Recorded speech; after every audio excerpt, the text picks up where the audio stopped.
All right, welcome to the second episode of the Pbn Podcast. We're very excited to be bringing you this second episode. As you might know, there was originally going to be another second episode with an interview with Mr. Connor Harris, but unfortunately, due to some technical issues, the recording couldn't be published. Instead, now we're coming to you here with the real second episode of the podcast. Let's see. Sorry about that. Yeah, and as you can see, we do have a very special guest here today. But anyway, as we know, the July election it has been 9 days since the actual ballots went out, and it has been a week since all of the elected candidates have been sworn in. Obviously, we saw President Howard just narrowly winning over Cross with the projections being flipped a good amount of times. But anyway, it was definitely a very interesting election, a very contested election in many races. And now, to talk about this, very interesting election that happened with all the candidates being sworn in a week ago, we have the former Secretary of Education, former Governor of Pacifica, and the current Senator from Pacifica. Please welcome Mr. Brad Wood.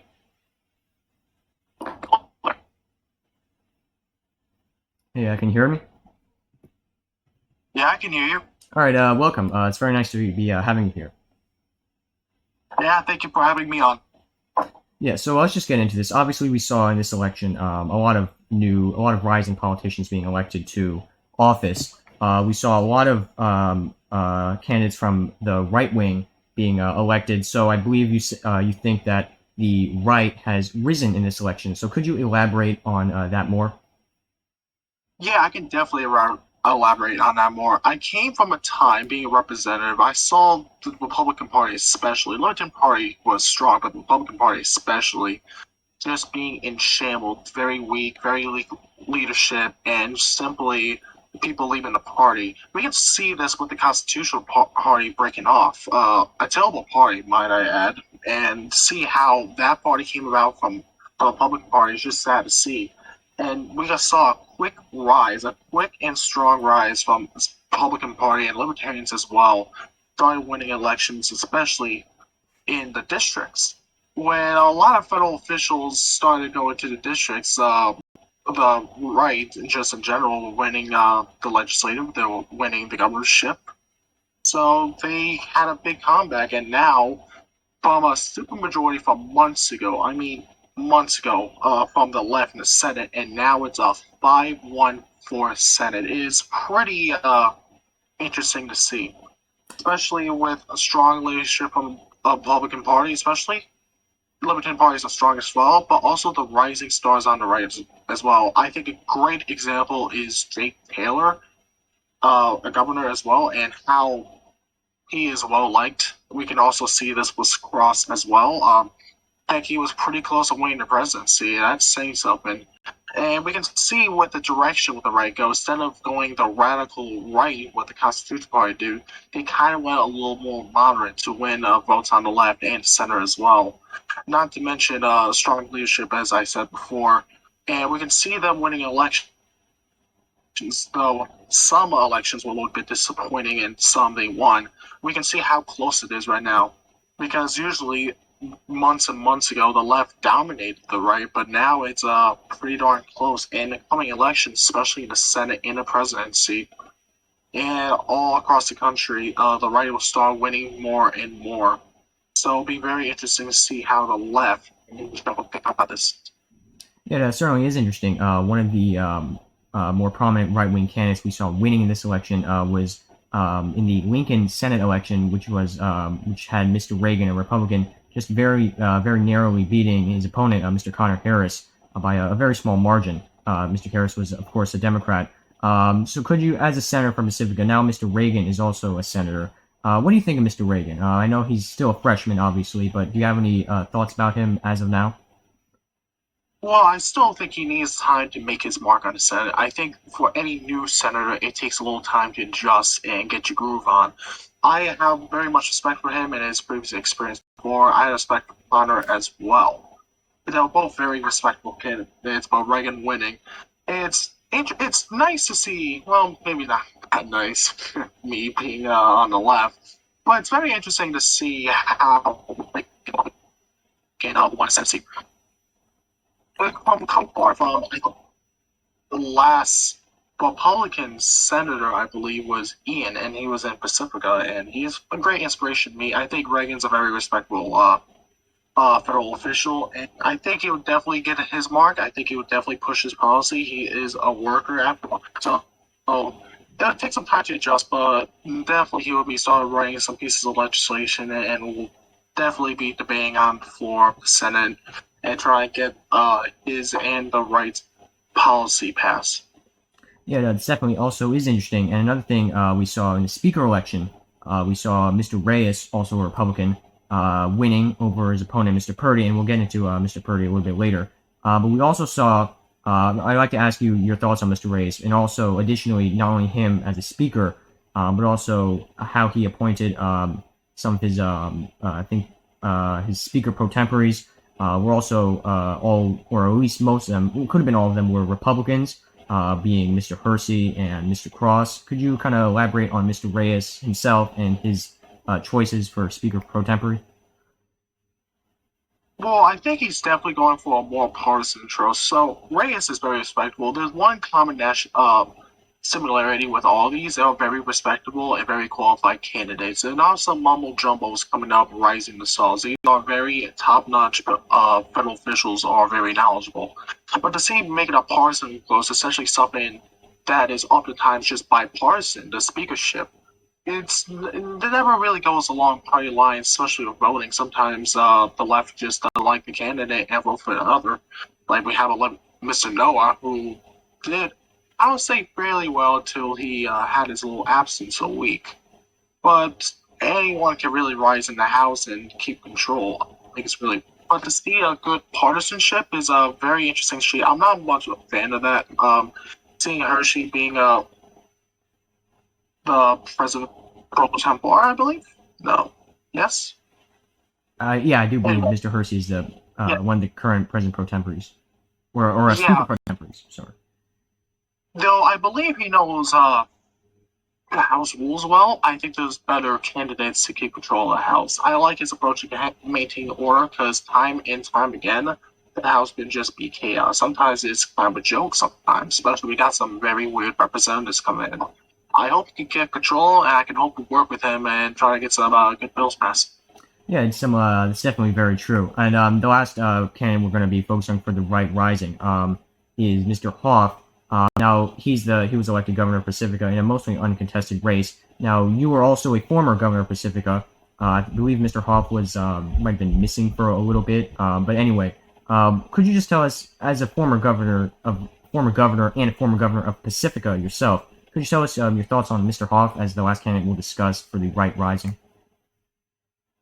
Well, Mr. Hoff is a very respectable figure of Pacifica. He's not really well known federally, but Pacifica, being the president pro tempore of the Assembly, he did a pretty good job. He passed quite a bit of legislation, wrote quite a bit of legislation as well, and he knows his way around the Assembly, and I think he'll do a pretty good job as governor. Now, do I agree with his policy? No, but is he a worker and a good federal official?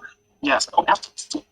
Sad. I think he want to push the policy, and the Assembly right now is a little bit in limbo simply because of not writing a lot of legislation.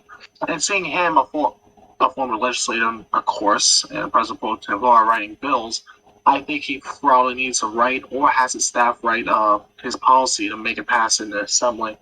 And I think they can definitely make that pass, even with the Pirate Party being the majority. But still, probably the Pirate Party have some very interesting policy. As we know, the Pirate Party's it's not neither left or right. Definitely some interesting policy. But I think he has some agreements with them. He would definitely help them with the policy, but also pass his policy as well.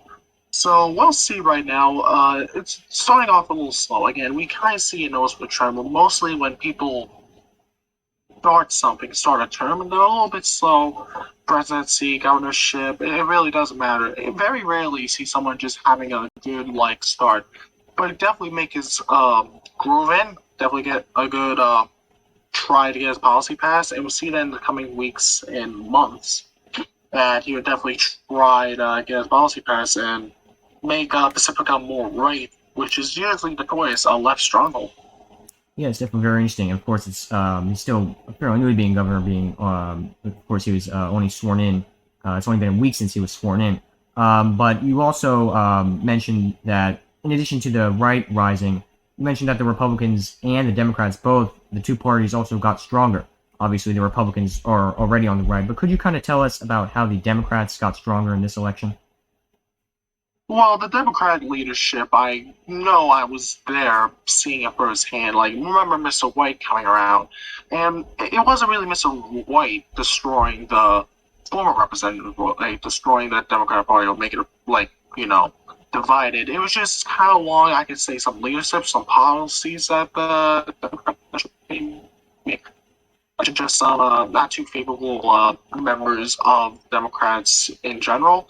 And I think they definitely made some strides. Still have some way to go, but I think we can solve this in politics. I think there is less of a taste for radicalism, especially on the far left with the socialists and some Republicans on the right, or even libertarians as well. So, like with plenty of moderates on the Dems, we see a rising out. Though being on like kind of more on the left with the Democrats on the social democrat borderline socialists, and we can definitely see with the policy, bipartisan policy of modernism being promoted and popular along Americans. So I think that contributed to the rise of the Democrat Party as well. Another rise of the Democrat Party is kind of the lack of good leadership of the Social Party or an active leadership. I feel like the social leadership kind of dip. Not to mention any whip I have ever seen, they don't really post much announcements what they're going to whip for. So it's very interesting to see that. Not to mention leadership is a little more not really there sometimes. So I think that contributed with them not being too popular, especially with districts and governorship. But I look at the Senate and like I look at Johnson, like Mr. Johnson, Senator Johnson, and I kind of just just see how he's kind of this might be weird to say as a socialist, where socialism wasn't really popular in America, but as an establishment, and we can see the rise of the right. They're not, what would say, too established in the political system, and they're making inroads. And seeing like our old socialists, like I would say Mr. Johnson or Mr. Lightwood, still keeping power, they're kind of establishment type. There's not very two young stars trying to break in from the left, and not much of the Democrats as well. We saw Kelly, party leader Kelly, by that ad, and the vice president candidate for the cross campaign, making a rising star, and we can see Mr. Connor Harris as well making a rising star. But compared to the right, there's just not a lot of rising stars trying to break in. So, though the Dems have some, the socialists don't really have a lot. Yeah, it's very interesting, and one of the obviously one of the biggest Democratic victories in this race is in the presidential race with Toward and Harris Kite, both Democrats winning on a straight Democratic ticket. Of course, as all of us know, the election was very contested. A lot of projections kept flipping back and forth. But now that Toward has spent a week in the Oval Office, I believe a couple of I believe Toward signed her first bill as president. Could you Could you give your thoughts on Toward as president, and of course Ms. Harris Kite, if you want to? Yes, I can. Well, President Howard is a very experienced federal official and has plenty of legislation before, wrote it, and was a pretty good senator, might I add. And seeing Harris Kite come in as a VP, I'll say a pretty good choice, might I add. Is she the most experienced in the world? But no, but definitely made a lot of inroads with the Democratic Party leadership, and definitely came out as a kind of one of a few stars in the Democrats making good inroads. To see a Democrat candidate win the presidency is pretty nice to see. But it's definitely in very early stages when trying to get cabinet picks. We can see those problems with the Barry as Secretary of State, with the right criticizing Barry, especially with what's it called, her policy with Jordan, or in the Jordan Civil War. So I see that, right? Not just the criticism, but kind of like the underlevels, how the right can definitely hold some power and stop cabinet picks, or try to stop them at least. So This will be very interesting to see. Not to mention Supreme Court nominations as well. That's play a role as well, simply because the Senate's so tight. And we can see how voting is more and more tighter because past times, cabinet picks usually be very much a good approval or disapproval. It's never really tight, but now it's very tight, not just because of qualities or past experiences, but ideological lines as well. It's very interesting. And another thing, like just to wrap this segment up, obviously we just talked about President Howard and Ms. Harris Kite. Were there any other candidates you'd particularly like to talk about that kind of rose in this election? Any other candidates? Well, I think another candidate we need to consider and a little bit talk about Pacifica is Jack Francis. Yes, he ran unopposed and won, honestly, but the left still holds some power. He is also a pretty good candidate as well, and try to get some good legislation passed. And I can talk more about Kelly and how she just kind of came out in the House, was a minority leader but in the House, and before that was a chief whip, very very quick, but I can pick it up. But Democrats voted for a new whip. I was the only one to disapprove simply because she's being fresh faced, but she kind of did a pretty good job as a chief whip, and she's doing a good job now. So I can't really complain. Do I think that Dems need to be have more people, more good officials? I believe so.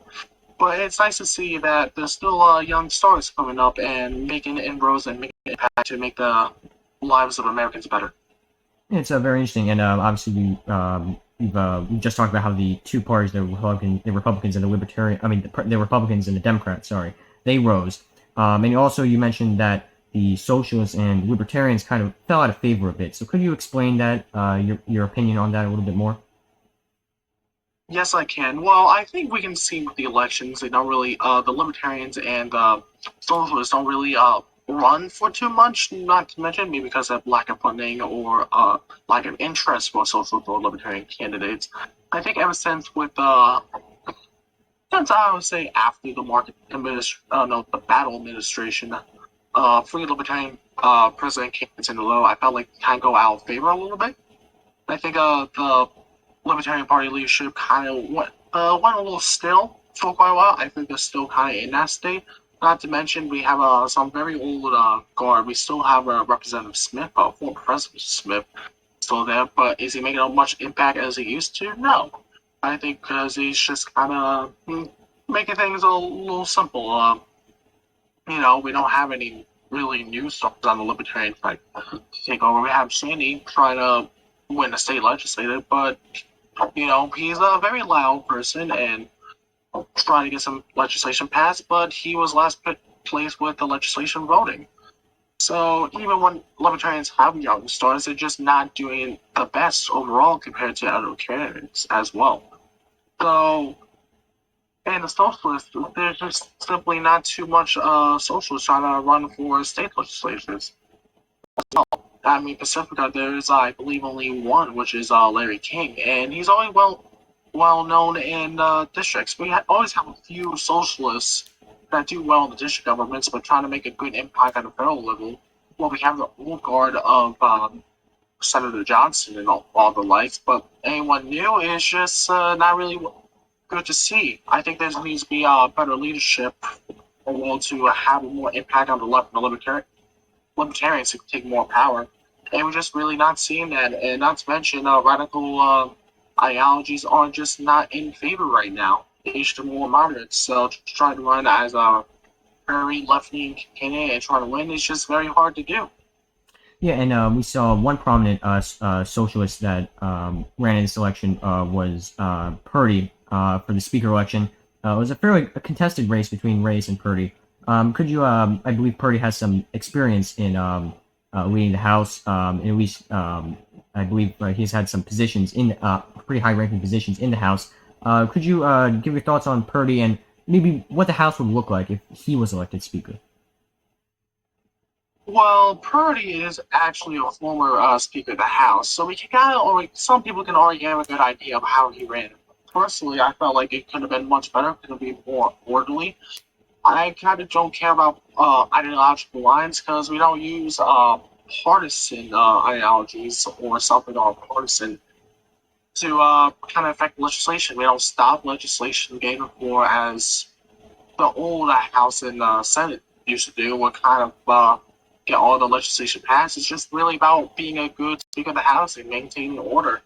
And I personally wasn't the biggest fan of Purdy being Speaker because he could have done a better job being Speaker. Not to mention, he really fell out of favor with him being governor and was very disliked.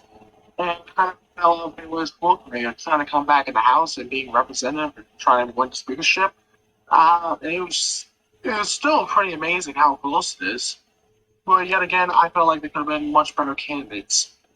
It's still early days. Could he have done a better job as speaker if he won? Yeah, I think it's always a possibility. Everything's a possibility. This is early days. We just gotta make predictions.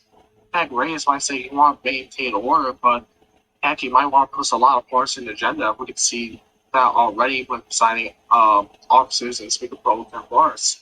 So who really knows? Hershey is a very loud figure.